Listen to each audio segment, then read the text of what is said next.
Eh bien, le bonjour, aujourd'hui on se retrouve dans une nouvelle vidéo où je vais faire un tout nouveau concept, un concept qui change par rapport à l'habitude. Donc je vais vous expliquer la vie de Avicii et de Hardwell, comment ces deux vies-là, elles sont liées. Et après, je vais vous parler aussi du Covid-19 qui a pu sauver un peu l'industrie de la musique et surtout des artistes.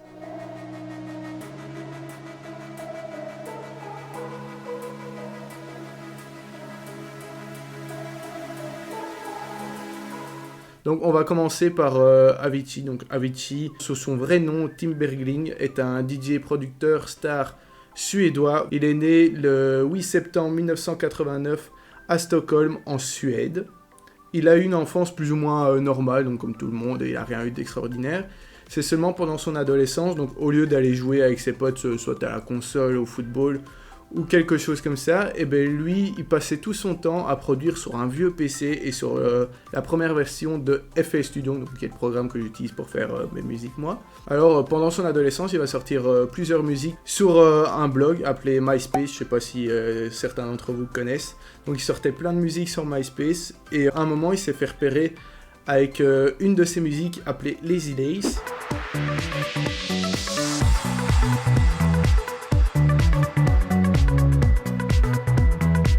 Alors cette musique était signée Tim Berg parce qu'au début son nom c'était Tim Berg, donc son nom d'artiste était Tim Berg, donc c'est son nom diminué avec son prénom. Il a été repéré par son manager Ash et ainsi son manager l'a lancé, on va dire professionnellement dans sa carrière. Alors il a commencé par le titre Sick Bromance, encore une fois signé Tim Berg.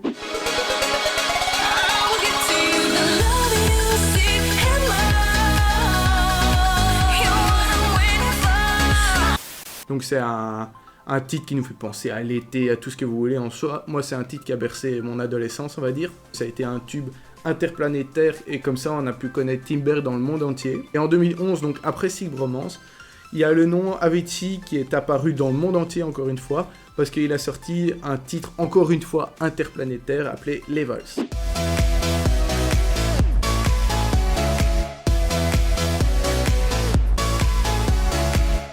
Et après, en 2013, il a sorti son premier album. Jusque-là, vous vous dites, waouh, ce type il gère de trop, genre tout fonctionne pour lui, adolescence, il perce, il augmente, il est connu dans le monde entier.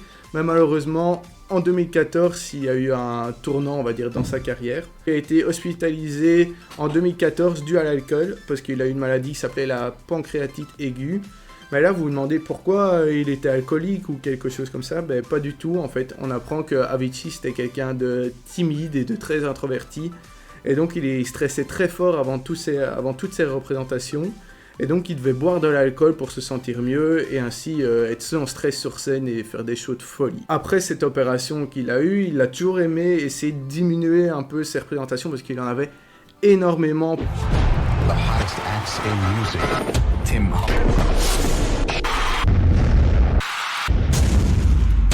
Et donc il a essayé de diminuer, mais malheureusement c'était quelqu'un de très gentil, donc il savait pas dire non, et son manager derrière, donc toujours le sacré H, le poussait pour essayer qu'il continue à se reproduire autant, et puis il y avait la presse derrière qui poussait, enfin soit, il avait toute une atmosphère de stress autour de lui qui a fait qu'il a jamais su diminuer. En 2015, il connaît toujours un énorme succès, mais malheureusement, il a décidé de stopper sa carrière en tant que représentation en live et de continuer à produire parce que pour lui, ça allait plus, c'était trop. Donc, il a décidé de diminuer et juste de continuer à produire des musiques. De toute façon, c'est ce qu'il savait faire de mieux et ce que lui préférait. En 2017, il annonce un troisième album qui va faire beaucoup de bruit dans le monde de la musique et tout le monde attendait cet album. Mais malheureusement, le 20 avril 2018, Avicii a mis fin à ses jours car le stress avait pris trop le dessus sur sa vie.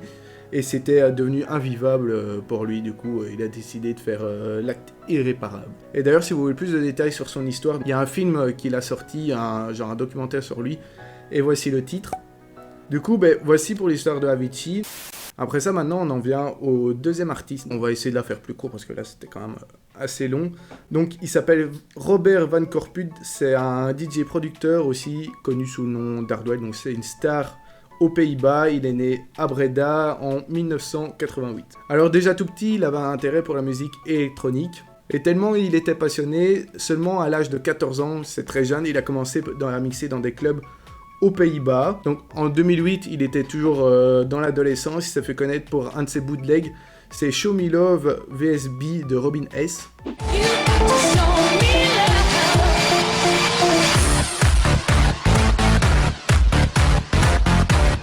Ce bootleg, il est connu dans le monde entier, il va être joué dans tous les clubs et c'est ça qui va faire connaître le nom d'Hardwell dans le milieu de la musique. Et après ça, il va créer plusieurs titres qui vont être bien connus comme Spaceman.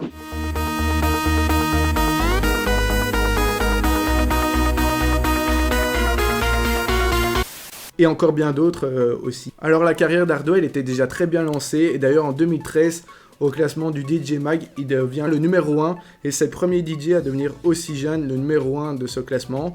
Il conserve son titre en 2014 également.